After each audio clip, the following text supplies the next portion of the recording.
It is the Mad Piranha type who first debuted also in Medarot S. It is PIR00 Mad Nattery, with a kit of Deathlock, Sword, Assassin, Sea Legs, and the Charge Fight leg ability.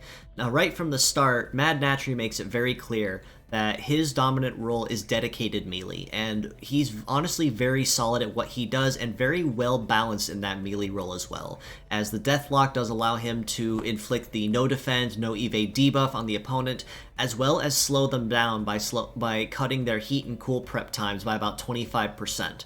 Sword is a basic and more conventional melee-based skill, so you can never go wrong with it. It has no major drawback, or no major pluses or minuses really. Very solid, very well balanced melee part. Assassin is a high power, high damaging attack. It is guaranteed to land and guaranteed to land a critical hit at the cost that if you fail to break apart with your strike, Mad Nattery will lose his arm instead of the opponent. So it's more of the gambling move in this case, maybe even a finisher move in other cases. But across the board, Mad Nattery is a very well-balanced, very solid, all-around melee type that can balance between conventional or backup melee combat or your dedicated nuking role after applying Deathlock and then finishing with Sword or Assassin. The leg ability of Charge Fight does also tie into this very easily, so he gets that additional bonus to his success and his power of any equipped melee parts on his build. And because he also is triple melee, this also would tie into any particular build. If, say, Sea Legs are not necessarily the greatest, you could maybe pair them off with, say, Manjiro's legs or White Glenn's legs with the Rush leg ability, as he could make use of it very, very easily if you wanted to put this fish on land.